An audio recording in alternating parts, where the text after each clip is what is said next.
Asociación Chiari Siringomila del Principado de Asturias, a la cual represento, les doy la bienvenida a esta charla coloquio a la vez que agradezco su asistencia. Quiero comenzar agradeciendo al excelentísimo Ayuntamiento de Oviedo la cesión de esta espléndida sala que hoy nos acoge. Y para continuar, quiero compartir con ustedes nuestro reconocimiento y gratitud a los señores ponentes, el doctor José María Torres Campas Santa Marina y el doctor José Luis Besteiro González, que de forma desinteresada dedican su tiempo a estudiar las alteraciones neurológicas que padecemos los afectados de Chiari. Su labor y dedicación nos ayuda y motiva a seguir trabajando para lograr nuestros objetivos. Sabemos que este es un trabajo continuado, que exige esfuerzo y entrega, pero sabemos que no estamos solos y eso nos impulsa a seguir. Y sin robarles más tiempo, le cedo la palabra a doña Mercedes González, concejala de Salud del Ayuntamiento de Oviedo, que hoy nos acompaña. Gracias. Bueno, gracias en primer lugar a Dulce y en nombre de ella a la asociación por haberme invitado a estar aquí en la inauguración de estas jornadas. Yo voy a ser muy breve porque además vamos pasado de tiempo y yo creo que hay contenido suficiente en la tarde como para escuchar a los que realmente tienen algo que aportar, ¿no?, en el tema, los especialistas.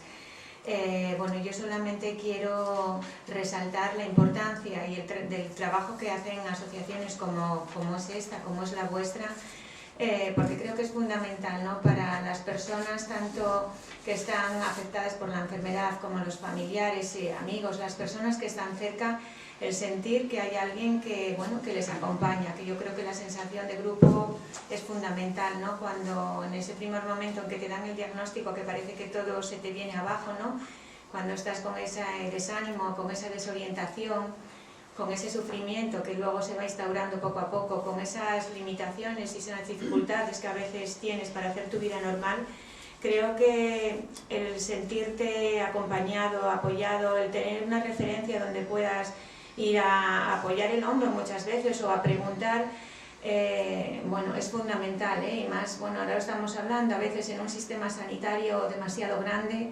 que te desorienta, que no sabes muy bien a dónde dirigirte.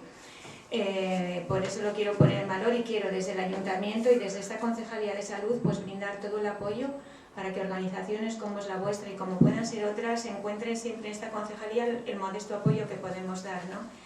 Yo creo que en la política municipal no tiene la ambición que tiene que tener en este caso el enfoque sanitario desde el Principado, desde el Gobierno central, sino que nos tenemos que centrar fundamentalmente en establecer espacios, facilidades para hacer todo lo relacionado con la divulgación, con la sensibilización a la ciudadanía. Y ahora ya empezamos a retomar todo el trabajo de la Escuela de Salud Municipal, que se había dejado un poco en abandono, y empezamos todas las semanas con unas charlas precisamente de divulgación, y que son impartidas siempre por compañeros. Yo soy médica de profesión y por eso quizá eso me preocupa, y para mí es fundamental también el enfoque en salud desde el Ayuntamiento. Todos los martes hay charlas divulgativas donde la gente va acercándose a la realidad de muchas patologías, de muchas enfermedades, donde trabajamos también lo que podemos implementar, que es el conocimiento y el fomento de los hábitos de vida saludables, tanto para personas sanas como para personas que ya tienen una enfermedad, saber de qué pueden disponer en el Ayuntamiento para acompañar esa dolencia, de una mejor calidad de vida en cuanto a ejercicios, actividades sociales, programas de salud. Estamos también llevando la salud a los barrios, muchas veces otra vez con ayuda de compañeros y con la propia consejería, haciendo la participación en salud en los barrios, trabajando el paciente activo. Yo creo que todas son cosas fundamentales desde el ámbito de la política municipal, que no puede ser otro que es eso, facilitar a los ciudadanos, ciudadanas, a las asociaciones, lo que son nuestros espacios, nuestro apoyo, del que sea y el que se requiera en cada momento, y sobre todo esforzarnos en crear redes con cualquier otro colectivo, con cualquier persona que quiera aportar y tener iniciativas sobre lo que es el apoyo y la divulgación a los hábitos de vida saludables y al conocimiento también de la realidad de salud que tenemos en nuestra ciudad. Así que de verdad muchas gracias por el trabajo, por el estupendo trabajo que hacéis, y brindar otra vez todo el apoyo que desde el ayuntamiento podamos daros. Muchas gracias.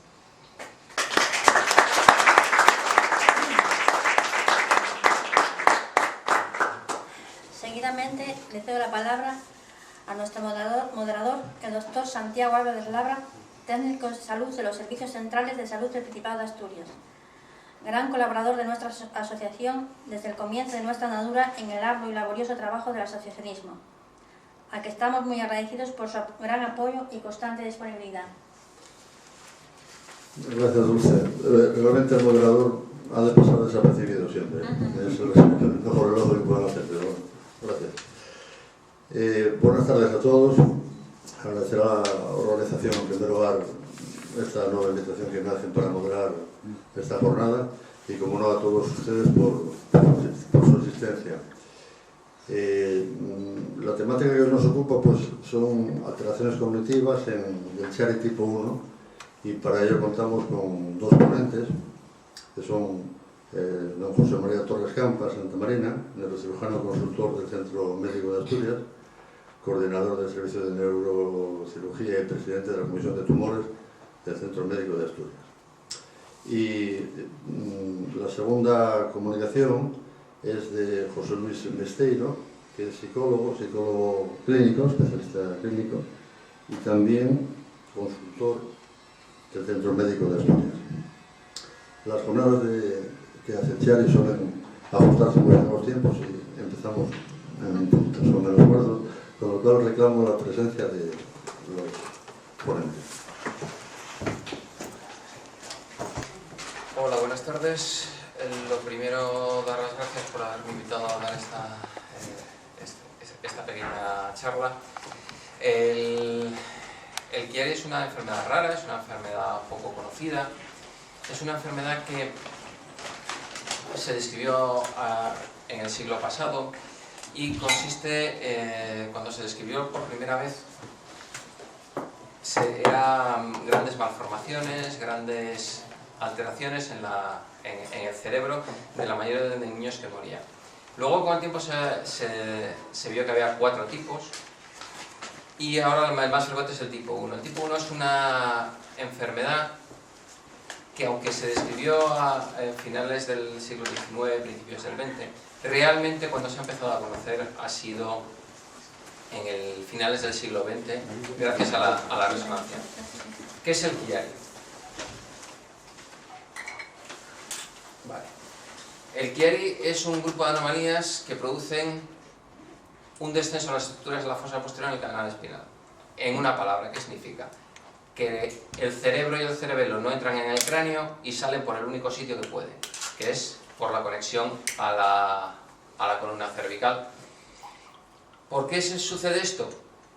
Esto sucede porque probablemente hay una anomalía en la cual los huesos, las membranas y todo lo que rodea al cerebro y el cerebelo en la parte posterior, detrás de nuestra garganta, es un poco más pequeño de lo que le corresponde, con lo cual el cerebro tiene que seguir ocupando su tamaño y busca su propia salida. El tipo 1 es el más sencillo de todos y solamente hay una pequeña parte del cerebelo que se mete hacia abajo. Es como un pico, una flauta que se mete hacia abajo. Eso produce alguna serie de trastornos. Pero en muchos pacientes no produce nada. Son gente absolutamente normal. ¿Cómo se diagnosticaban estos pacientes antes? Jamás se diagnosticaban. Solo se diagnostican ahora cuando se hace una resonancia craneal por otro motivo.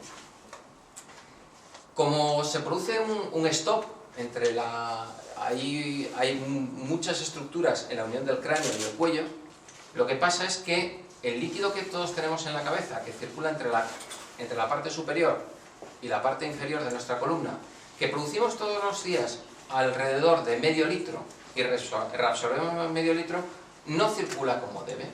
Como no circula como debe, aumenta la presión, tienen dolores de cabeza. Puede haber un acúmulo de líquido en la médula espinal, justamente en el medio, y entonces se produce una siringomielia. O bien hay un acúmulo de líquido en la parte de la cabeza y se produce una hidrocefalite. Con lo cual, principalmente lo que estamos hablando es de un problema de tuberías y de cañerías que no funciona. Este era el concepto clásico. Aquí lo que vemos es esta parte es el cráneo, aquí está la lengua, este es el cuello de un paciente. vemos la columna perfectamente y vemos cómo este es el agujero que conecta el cráneo con la columna, que todo solo tenía que estar la médula, y vemos esta parte del cerebelo que va cayendo para aquí. ¿Por qué? Porque hay algo que lo está exprimiendo por arriba y no le deja sitio, y se va poco a poco metiendo aquí. Como se va metiendo, el espacio que hay aquí, por donde tiene que desaguar el líquido, no es todo lo amplio que debía y da problemas. Si nos fijamos aquí abajo, hay un poquito de líquido metido en medio, una mancha negra que sería el líquido, que lo habíamos metido en medio de la médula, que es una siringomiela. Hay muchos tipos de clasificaciones y para saber si un paciente tiene Chiari o no. Por ejemplo, hay adolescentes de 15 y 16 años que se hacen una resonancia por un accidente de tráfico o por otra cosa y les dicen que tienen un Chiari. Y tienen un pequeño descenso de las amígdalas de 2-3 milímetros. ¿Esos pacientes hay que tratarlos como Chiari? No. Esos pacientes, muchas veces, si se repite la resonancia al cabo de un tiempo y acaba el periodo de crecimiento, hay un pequeño ascenso de las amígdalas hacia arriba y queda al nivel o 1 milímetro por debajo, con lo cual ese no es un problema. ¿Cuáles son los problemas por los cuales los pacientes se quejan y son diagnosticados de Chiari? Pues como puede ver, hay múltiples y muchos. Incluso si revisamos un poquito los primeros que hay, prácticamente todos hemos tenido alguno. ¿Quién no ha tenido un dolor de cabeza?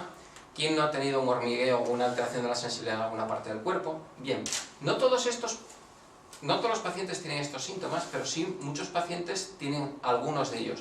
Por ejemplo, el dolor de cabeza cuando se tose, cuando se produce un esfuerzo, cuando cogen un peso, suele ser muy típico. ¿Por qué? Porque aumenta la presión dentro del cráneo y exprime un poquito más el cerebelo hacia abajo. O, algo que es muy triste, hay algunos pacientes que dicen, mire, he dejado de salir con estos amigos míos, uno es un chistoso, cuesta muchos chistes, y cada vez que se ríe no puedo, tengo un dolor de cabeza 2 días. Eso es bastante típico. Hay otros que tienen alteraciones de la deglución, de la movilidad de la lengua, porque son todas las estructuras que hay alrededor de esta parte, las que están más pequeñas, y a veces se dan alteraciones. Vértigo y siringomiela. La escoliosis también se asocia en algunos casos, pero no todas las escoliosis se deben a esto. De hecho, un muy poco porcentaje se deben a ello. Lo que vemos aquí es... no sé si... perdón. Es un paciente por la parte posterior y vemos que esta zona la tiene más pequeña. ¿En qué consiste el tratamiento? Si tenemos poco espacio, yo le voy a hacer una habitación más grande. Voy a tirar una de las paredes, voy a hacer que tenga más espacio, y claro, pues si le tiro la pared, puede entrar y salir lo que quiera. Entonces lo que hago es, en lugar de dejar eso abierto, lo que hago es abrir quito todo este hueso de aquí. Normalmente se hace mucho más pequeñas, de 2 por 2, 3 por 3 centímetros. Y a veces tienes que quitar un poco también de la parte posterior de los cuerpos. Y luego, la cubierta del cerebro, el cerebro tiene 3 cubiertas. Una es la aracnoides, otra la pía madre, y por último está la dura madre. Como toda dura madre, es una cubierta que es dura, inelástica. Entonces, en muchos casos, tenemos que abrir esa cubierta, darle un espacio, y lo que hacemos es ponemos un pequeño parche en forma de tienda de campaña para que desahogue más.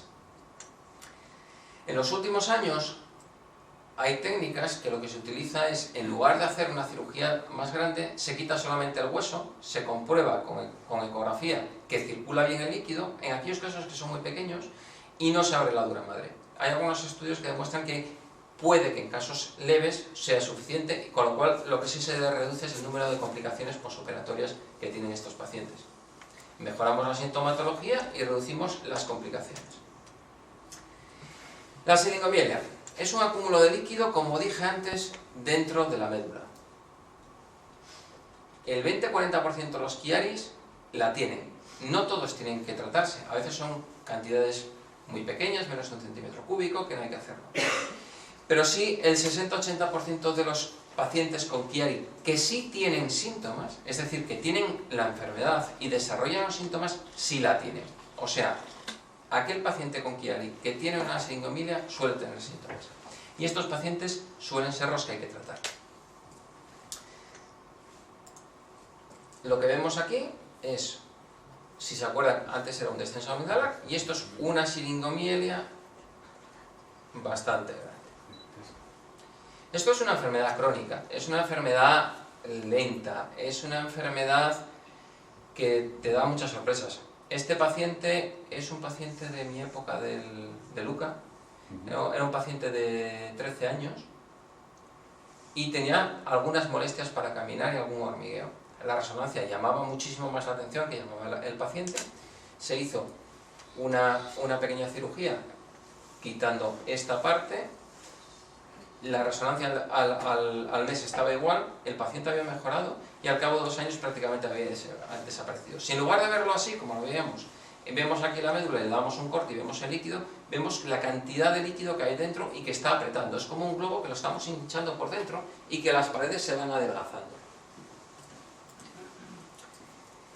Eso produce que, como la médula es por donde circulan todas las señales de la cabeza a los brazos y a las piernas, y de las piernas y los brazos a la cabeza. Las señales se alteran. Lo que pasa es que hay pérdida de sensaciones que llegan a nuestro cerebro y, por otro lado, hay pérdida de fuerza desde nuestro cerebro hacia las extremidades. Aparte de ello, muchas veces dan dolores raros, dolores neuropáticos. No es el típico dolor de cuando te das un golpe con una mesa, es un dolor quemante, urente, que molesta, que es como si te estuvieran mordiendo todo el rato. Son dolores completamente diferentes a los normales. El tratamiento inicial de la siringomiela, como dije, es la cirugía. Y en la mayoría de los casos no necesita hacerse ninguna otra cosa. Solamente abriendo eso y esperando un poco es suficiente. En algunos casos hay que acumular líquido en la cabeza y hay que poner una válvula, que suelen ser alrededor del 10-15%, tanto preoperatorios como posoperatorios, y en algunos casos muy raros hay que abrir la médula en alguna de las cavidades, lo cual es algo que no deseamos hacer nunca porque puedes producir lesiones al pinchar ese globo.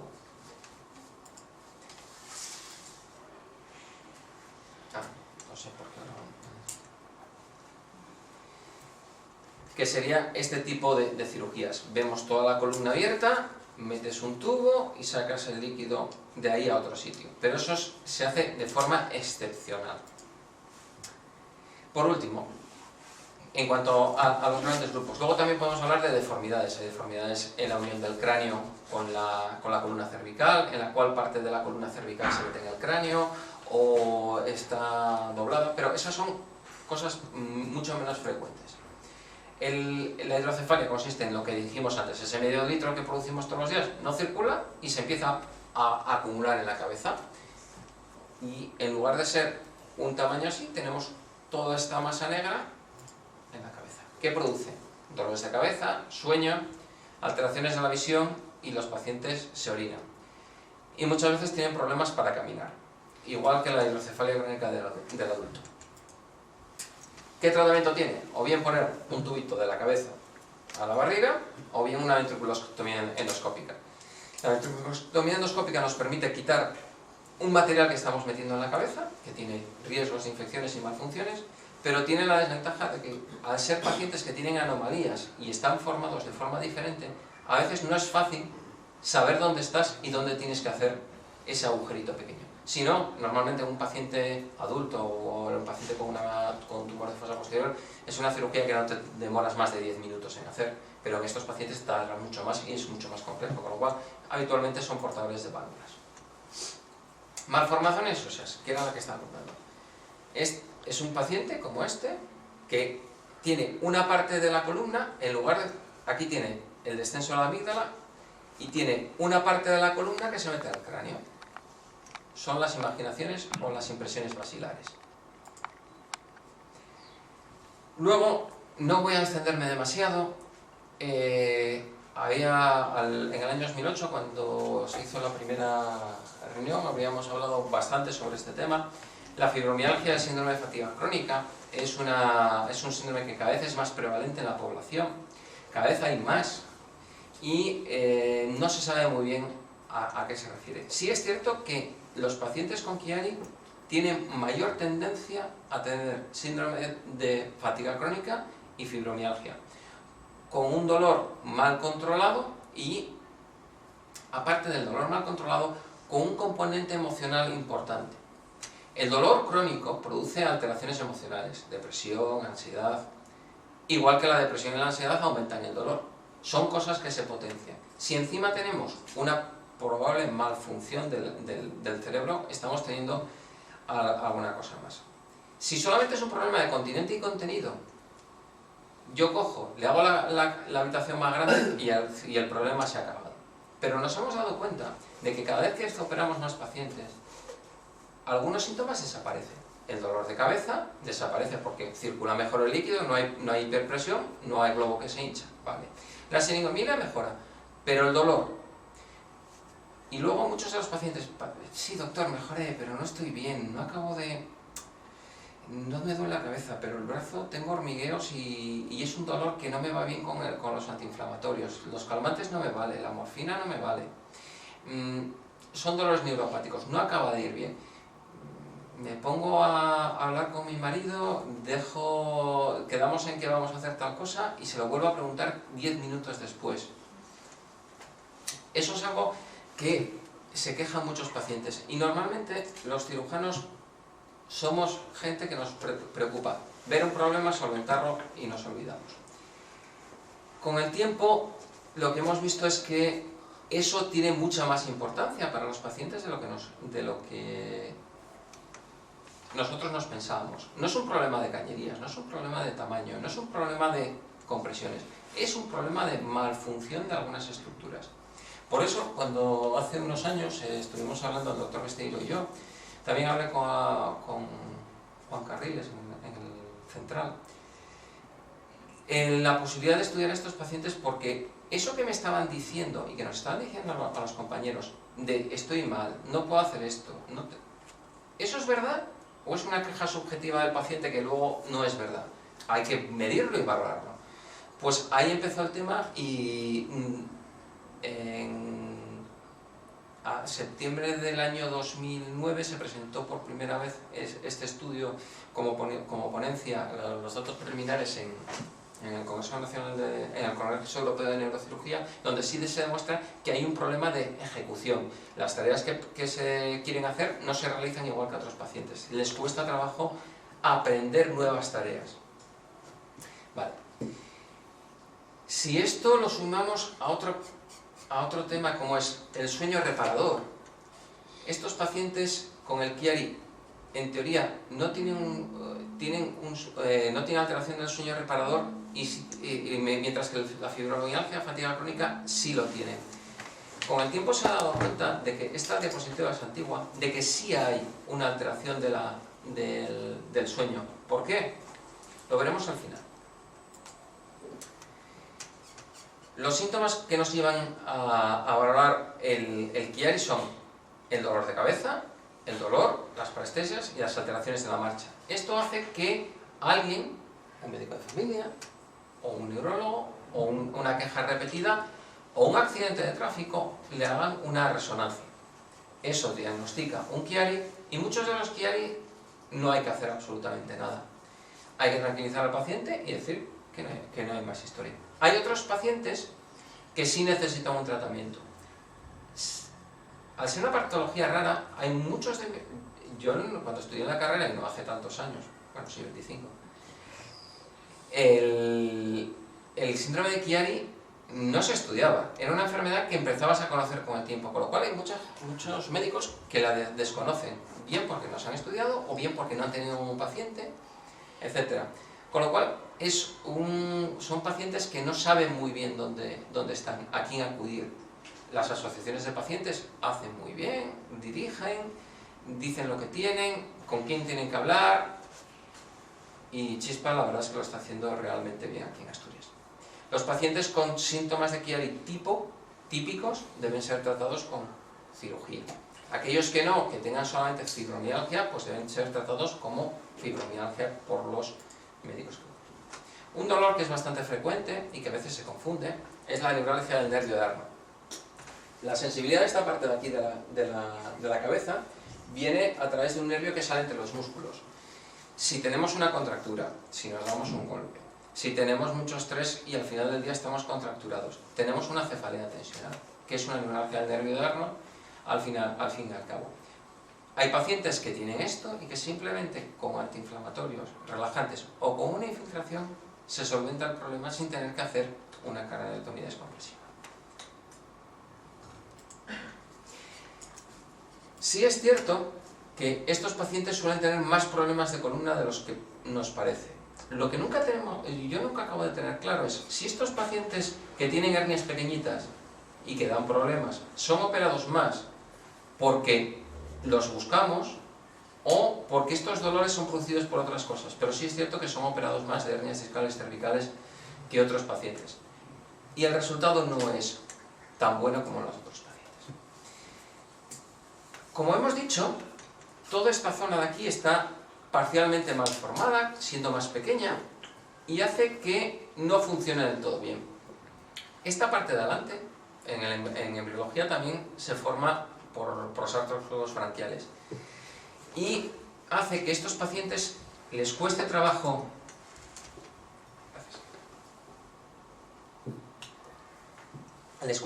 tragar, les cueste trabajo respirar a veces. Si les pones un hisopo en la parte posterior de la garganta, no tienen ganas de vomitar, les resulta difícil vomitar. O sea que tienen alteraciones de la función, no solamente el tamaño de la fosa posterior, no solamente del hueso, sino también de la función de esos nervios que circulan por ahí. Y tienen un síndrome de apnea obstructiva del sueño bastante más importante de los que nos parecía. El grupo de Sauquillo, del Hospital Vallebrón, ha estado trabajando sobre ello y ven que tienen esto. Esto hace que los pacientes que tienen sueño tengan menor concentración y tengan más dificultades durante el día. ¿Es eso lo que hace que los pacientes no sean capaces de aprender tanto? Probablemente no, porque hay gente que no tiene la apnea obstructiva del sueño y sí tiene todas estas alteraciones. Por último, cada vez más la medicina no va... Yo pongo una diapositiva tan bonita como la anterior, con una siringomielia, pongo el resultado de mi cirugía que ha quedado perfecta, ¿y el paciente cómo está?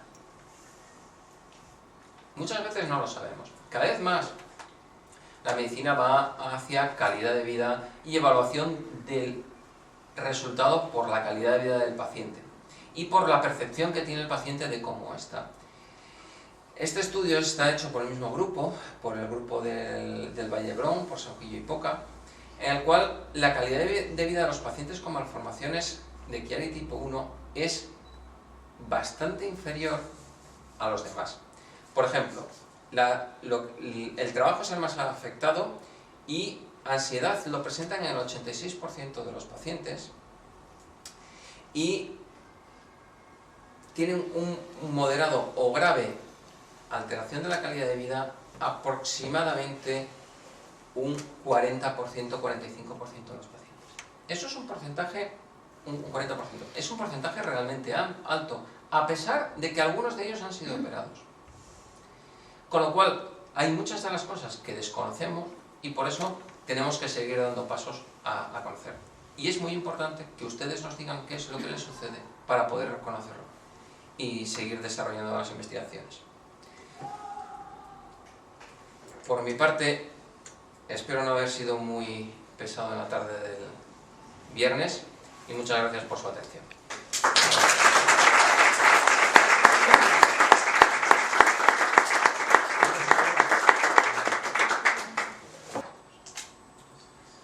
Bueno, buenas tardes a todos. Muchas gracias a Dulce y la asociación por la oportunidad que me han brindado. Y no se me asusten que no voy a tardar mucho, ¿vale? Bueno, este estudio en el que yo he participado pues ha sido iniciativa sobre todo del doctor Torres, que me llamó un día y me dijo: oye, tengo este asunto, a ver qué piensas, ¿no? Y entonces, en colaboración también, como se llama, en psicología, y yo mismo también, que trabajo allí en el centro médico. Bueno, entonces...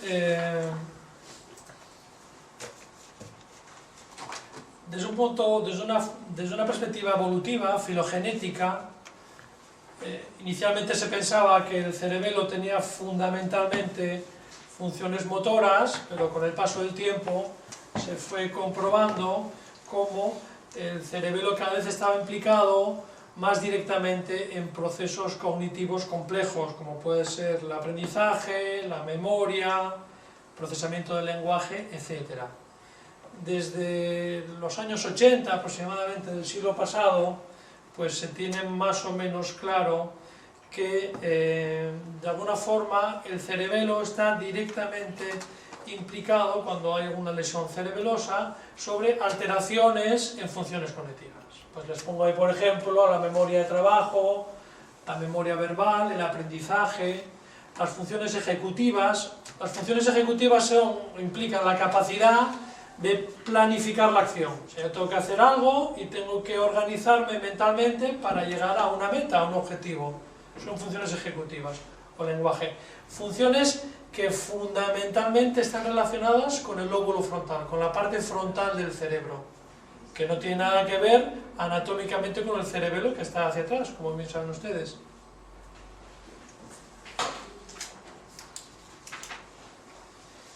Bueno, pues la malformación de Chiari, que ha explicado tan efectivamente el profesor Torres, pues implican una variedad de síntomas pues, que son de origen insidioso, que no son muy claros al principio, que son progresivos y que, bueno, todo parece indicar que justifican solamente una lesión en el cerebelo. Pues como ya lo anticipó el doctor Torres, pues son muy frecuentes la cefalea suboccipital, el vértigo, la ataxia, la disfonía, bueno, lo que ha explicado un poquito antes el doctor. No obstante, lo que digo ahí es falta de consenso, quiere decir que hay una controversia en la doctrina, porque ya lo explica también muy gráficamente él. ¿Qué pasa con todos esos otros síntomas que no son específicamente motores y que son quejas frecuentes de los pacientes con Chiari? Bueno, desde un punto de vista clínico, pues las investigaciones también más recientes muestran cómo los pacientes con Chiari tienen una serie de quejas subjetivas que afectan muchas veces a cuestiones de tipo neuropsicológico. Pues hay alteraciones en el comportamiento, sobre todo a nivel afectivo, pues hay afectación de las funciones ejecutivas, de esa capacidad de planificación, o las alteraciones en el pensamiento abstracto, o dificultades con la memoria. O sea, de alguna forma, parece que el cerebelo está en la malformación de Chiari, está muy directamente relacionado a nivel cognitivo con características que son propias de la corteza prefrontal. ¿Qué pasa, no? Si hay una diferencia, una distancia anatómica, ¿por qué sucede eso? Bueno, la explicación probablemente es la diasquisis. La diasquisis es un concepto ya hace unas cuantas décadas introducido que nos quiere decir que a veces hay afectaciones a distancia, aunque no sean estructuras anatómicamente próximas, inmediatas, pero sin embargo sí interfieren unas con otras. De tal forma que cuando nosotros estudiamos las funciones neuropsicológicas de los pacientes con Chiari, pues vemos cómo hay esas afectaciones que son propiamente frontales. Entonces pensamos, bueno, lo que tenemos que hacer nosotros es comparar el funcionamiento neuropsicológico de los pacientes con Chiari y el funcionamiento neuropsicológico de otras patologías o de población normal, que no tengan ningún tipo de alteración. ¿Para qué? Pues para analizar esa relación entre el cerebelo y el neocórtex, a ver si está implicado el cerebelo de alguna manera, y determinar si estas alteraciones neuropsicológicas tienen algún sustrato fisiopatológico propio y característico de esta malformación. Bueno, ven ustedes que nosotros hicimos un primer estudio comparativo, no son muchos pacientes porque es una enfermedad, pues una enfermedad con muy poco número de pacientes al año, una enfermedad rara. Entonces, bueno, seleccionamos 20 pacientes y utilizamos un grupo de control con unas características sociodemográficas parecidas y que no tuviese ningún tipo de patología, ni estuviese sometido a ningún tipo de tratamiento farmacológico, ni tuviese ninguna alteración, que fuesen sujetos sanos. Yo voy a explicarles ahora las pruebas que les pasamos. Les pasamos 3 pruebas. Miren ustedes, este se llama el test de Wisconsin. Este es un test ya clásico que nosotros les ponemos 4 cartas delante de... Bueno, todo lo hacemos en la Facultad de Psicología, en un ordenador que tiene instalado un programa, que no se ve por la banda, no somos capaces de quitar, se llama NeuroSteam, es un programa que viene de Estados Unidos y que nos da de forma informatizada varias pruebas que podemos aplicar en condiciones de igualdad de un paciente a otro. Todos hacen las pruebas en las mismas condiciones, en las mismas características, para que sea todo homogéneo. Entonces, el fin de esta prueba es muy sencillo. Nosotros le ponemos estas 4 cartas y aquí ponemos otra carta. Imagínense ustedes un triángulo amarillo y le decimos, oye, esta carta, ¿con cuál de las cartas de arriba se relaciona? Como si fuese a hacer un solitario. Y no le decimos el criterio, que va a ser el color, la forma o el número. Y entonces él dirá, bueno, pues, no sé, como es amarillo, con las cruces. El ordenador va a hacer pip si acierta y pop si falla. Con lo cual él tiene un feedback de si acierta o si falla. No es un test de inteligencia, es un test de percepción y por otro lado de desarrollo de estrategias. Cuando ha hecho 10 aciertos, por ejemplo, de color, cambia el criterio del ordenador, sin decírselo a él, empieza a fallar y él tiene que de nuevo adaptarse al nuevo criterio. Y vamos viendo su flexibilidad cognitiva y esa capacidad para establecer estrategias, ¿vale? Funciones ejecutivas puras. Bueno, luego les aplicamos el test de Stroop, también es un test muy clásico. En el test de Stroop le ponemos los nombres de los colores, verde, azul, rojo, el que sea. Y unos estímulos vienen con el color que designa la palabra y otros no. Entonces el sujeto tiene que tocar una tecla cuando coinciden y otra tecla cuando no coinciden. En este caso no coinciden porque es la palabra verde que viene dibujada en color azul. ¿Vale? Es un test sobre todo perceptivo, para también, y de memoria a corto plazo, te permite organizar el espacio estimular y dar una respuesta adecuada. También es una función propiamente ejecutiva. Bueno, en este caso sí coincidiría, tocaría una tecla diferente a la anterior. Y luego le pasamos el Continuous Performance Test. Este es un test de atención sostenida. Entonces se le presentan 400 estímulos, entonces tenemos unos estímulos que son aviso y otros estímulos que son propiamente el estímulo señal. Tiene que tocar una tecla cada vez que aparezca una P y una T. Después de la T, toca. Pues imagínense, en el caso anterior, después de PT, tocaría la tecla que nosotros le hemos indicado. En el caso de abajo no, porque es una P y luego viene una M. Estamos un poco engañándole, porque lo que queremos es, primero le damos un estímulo que le avisa, que tiene que estar en alerta, y luego cuando es el estímulo correcto tiene que tocar, y si no tiene que inhibir la respuesta. Por tanto es un test de percepción visual, de atención sostenida y de inhibición de respuesta, que también es una característica propia del lóbulo frontal. Y bueno, entonces vamos a ver cómo responden los pacientes Chiari y cómo responde la población normal. Bueno, aquí les lo he puesto nada más para que vean cómo se establece una tabla. No se lo voy a explicar, bueno, tenemos resultados del Stroop, del Wisconsin y del CPT. Se lo voy a explicar de forma más gráfica.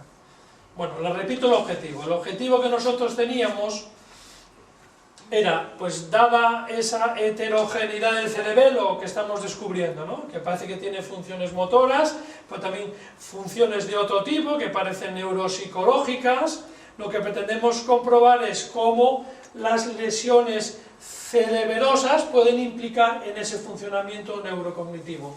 La primera explicación es la diasquisis. Efectivamente, parece que por esa función puede estar implicado el cerebelo en funciones neuropsicológicas. Pero bueno, no tenemos muy claro en qué medida esas alteraciones neuropsicológicas forman parte de forma inherente del síndrome de Chiari. ¿Es algo secundario o es algo nuclear lo que estamos nosotros estudiando, o lo que estábamos planteándonos? ¿Vale? Bueno, en el caso del Stroop, ¿qué fue lo que nosotros comprobamos? Pues como ven ahí, hemos visto cómo los pacientes con Chiari tienen tiempos de reacción más alargados, o sea, tardan más en responder, tanto cuando el estímulo es correcto, cuando la palabra del color aparece en ese color, como cuando es un estímulo que es equivocado, que no aparece en ese color. Y también responden fuera del tiempo que es estándar respecto a la población normal. Por tanto, lo que nosotros podemos interpretar ya de este dato de forma aislada es que los pacientes con Chiari tienen una afectación en los procesos de inhibición y de autocontrol, que serían propio de las alteraciones de las funciones cognitivas frontales. ¿Qué pasa con el test de las cartas? El test de Wisconsin. Pues hemos visto algo parecido. Tienen menor número de respuestas correctas de forma significativa todo, evidentemente, tienen más errores y completan menos categorías. Más o menos nosotros hacemos 4 categorías a determinado nivel de aciertos y ellos no llegan a las 4 categorías de forma significativa respecto a la población normal. Lo cual nos lleva a plantearnos, estos pacientes tienen dificultades en su capacidad atencional, tienen dificultades para mantener el curso del pensamiento y desarrollar una acción de forma coherente, y probablemente no distinguen bien en el entorno entre los estímulos que son relevantes e irrelevantes. Bueno, pues a modo de conclusión, ya ven que no me he enrollado mucho, lo que nosotros vemos en los pacientes con Chiari tipo 1 es que tienen anomalías propias de las funciones neuropsicológicas prefrontales. Eso creo que es evidente. Tienen dificultades en la autorregulación de su propia conducta, dificultades en el autocontrol y tienen alteraciones en funciones ejecutivas cognitivas. Nosotros hemos planteado ya, hemos mandado una publicación, un artículo a una revista en Estados Unidos, estamos pendientes de confirmación, supongo que no habrá problema, y ya estamos planteando un segundo paso en la exploración. ¿Por qué? Porque hay un síndrome clásico que se llama el síndrome cognitivo afectivo, descrito en los pacientes con Chiari hace unos años, donde también analizan las características psicológicas que antes comentó el doctor Torres. Bueno, pues vamos a ampliar el estudio, vamos a ampliar la muestra y vamos a hacer también una exploración desde el punto de vista afectivo, ver el nivel de depresión, ansiedad que tienen estos pacientes, comparándolo también con población normal. Y luego hay otra posibilidad de estudio que más adelante respecto al sueño, que también deberíamos plantearnos probablemente, y que a lo mejor es una tercera fase del estudio sobre, en comparación con la fibromialgia, que también es un buen grupo de control. ¿Vale? Pues nada, muchas gracias por su atención y a su disposición.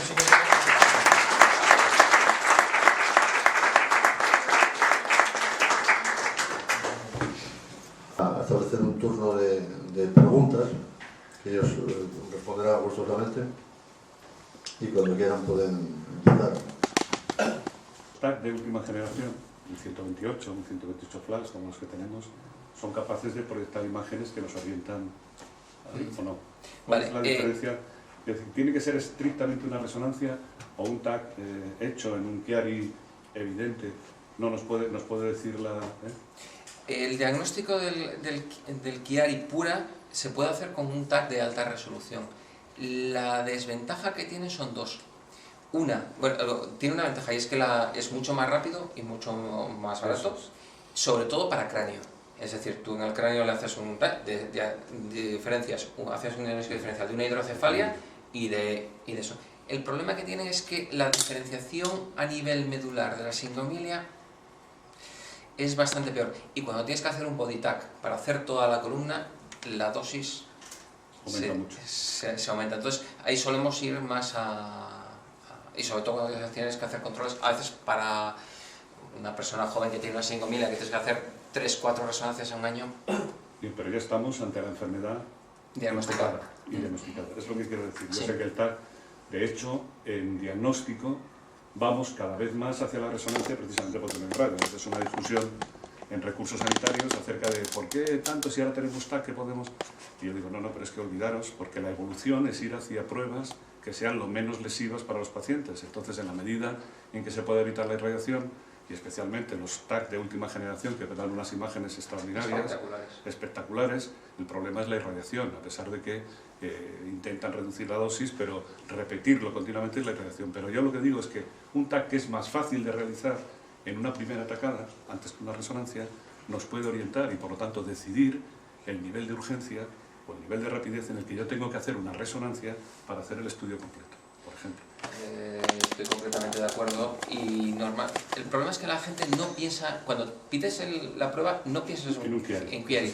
Entonces lo diagnosticas secundariamente a otra cosa. Pero realmente los TACs de última generación, los antiguos era difícil.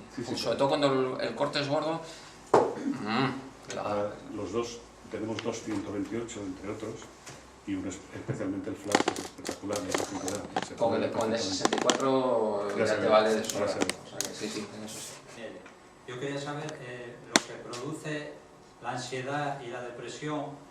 ¿Es un componente psíquico como producto de la sintomatología que soporta el paciente o hay una relación física directa de Chiari, pues una relación física directa que produzca esa ansiedad y esa depresión? Lo que se está aceptado hasta ahora es que es un fenómeno secundario al dolor y las alteraciones que se produce. La ansiedad, hay un síndrome ansioso depresivo secundario a todo esto. Pero no lo tengo del todo claro con los estudios neuropsicológicos que están haciendo y con la tendencia que tiene alguna gente y con los estudios que presentaron del Vall d'Hebron. Los porcentajes son muy altos, como para pensar que solamente sea un Chiari. Es que era un 80 y tantos, 90%. No, es que es complicado porque todas las patologías con dolor crónico tienen un nivel de disconfort muy alto y eso genera estrés y el estrés a veces acaba derivando en cuadros depresivos. Por ejemplo, que se comentó antes, en la fibromialgia, pues uno de los factores etiológicos que se plantea es que haya una situación vital estresante, insuperable, que sea la que determina con otras características propias del paciente el cuadro de fatiga crónica o en su caso de fibromialgia. Lo que sí es cierto es que aparece de forma concomitante.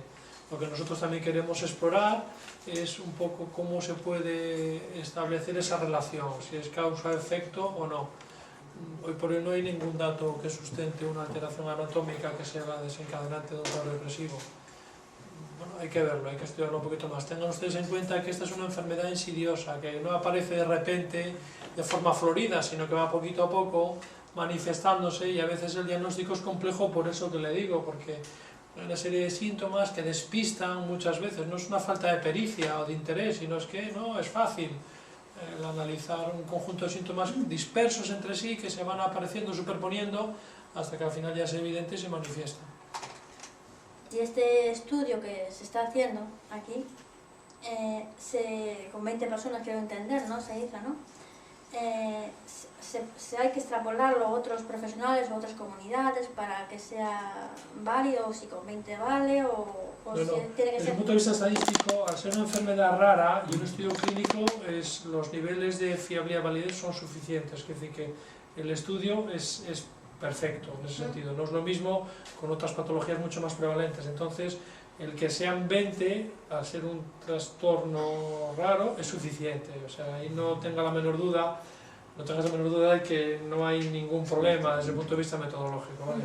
Otra cosa es que en la medida que se pueda aumentar la muestra, pues eso da más potencia al estudio, pero lo que hay es suficiente.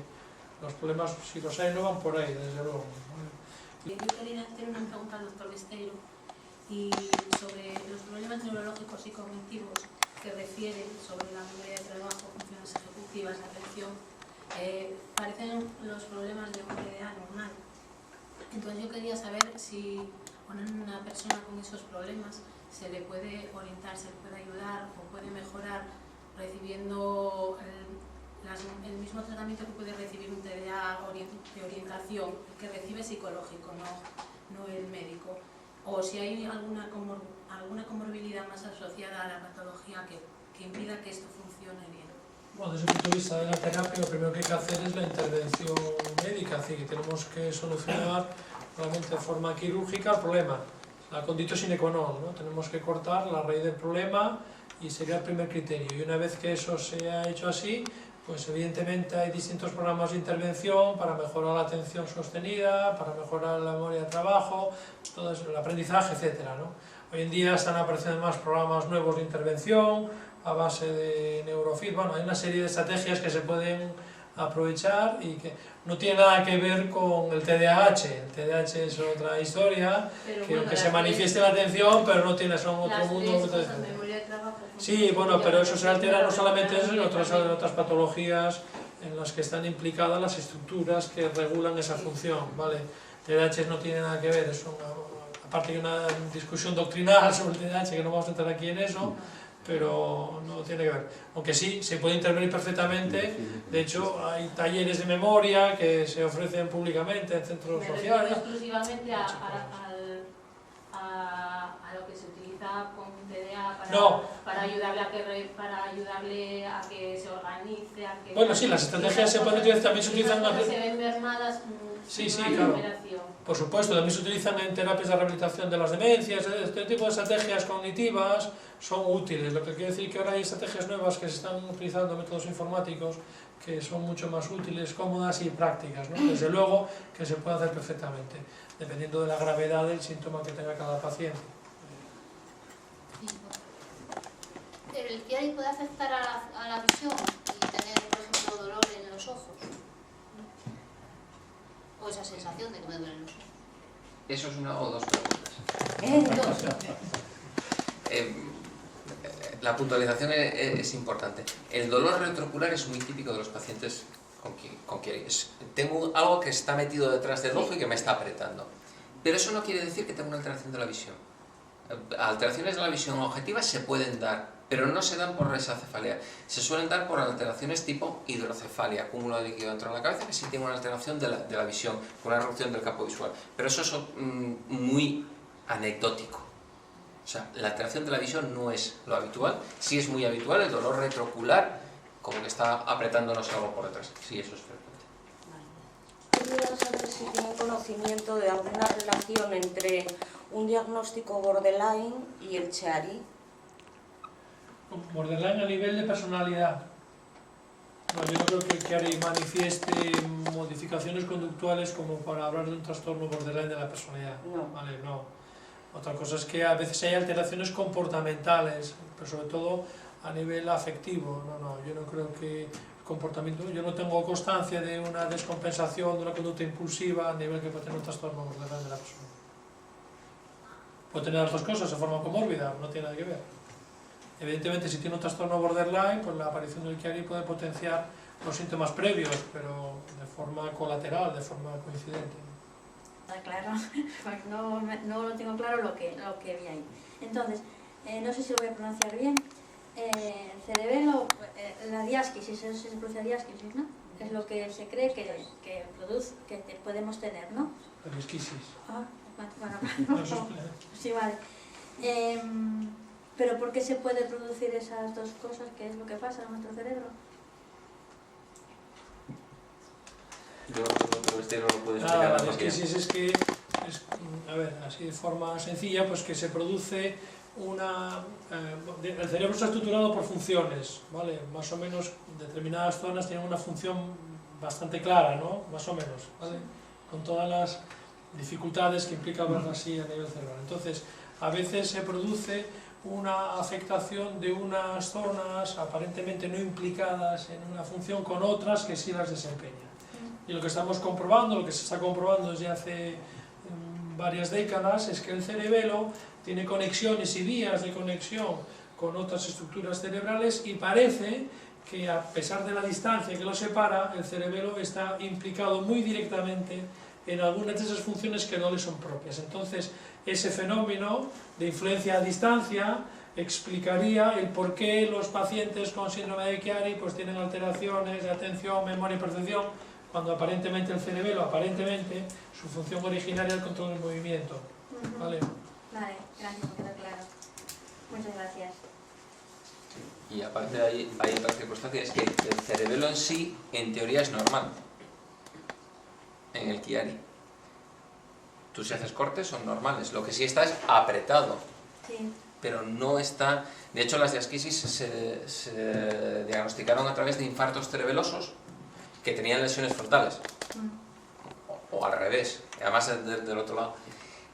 La cuestión aquí del Chiari es que en teoría el cerebelo es normal, el problema es un problema del contenido, del continente. Entonces lo que estamos intentando es, a través de esto, qué funciones del cerebelo están afectadas realmente, aunque la estructura anatómica sea normal.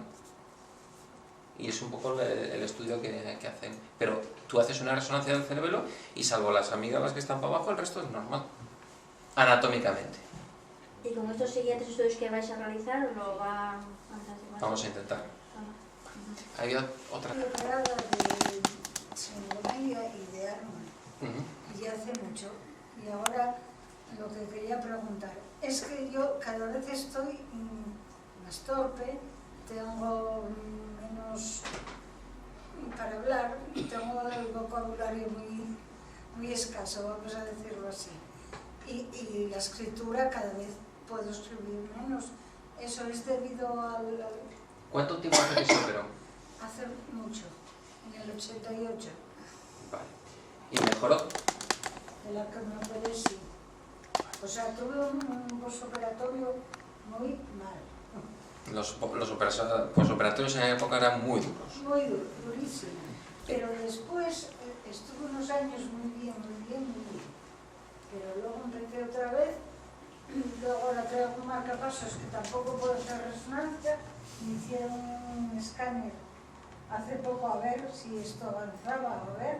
Porque claro, yo voy al neurólogo y le digo pues, lo que estoy contando. De que hablo peor, no se me entiende, escribo y no se me entiende. Por suerte la pregunta se la hemos entendido perfectamente. Hay una cosa que es, no se sabe lo que pasa con los Chiaris operados a muy largo plazo, porque empezaron a operar no hace tanto.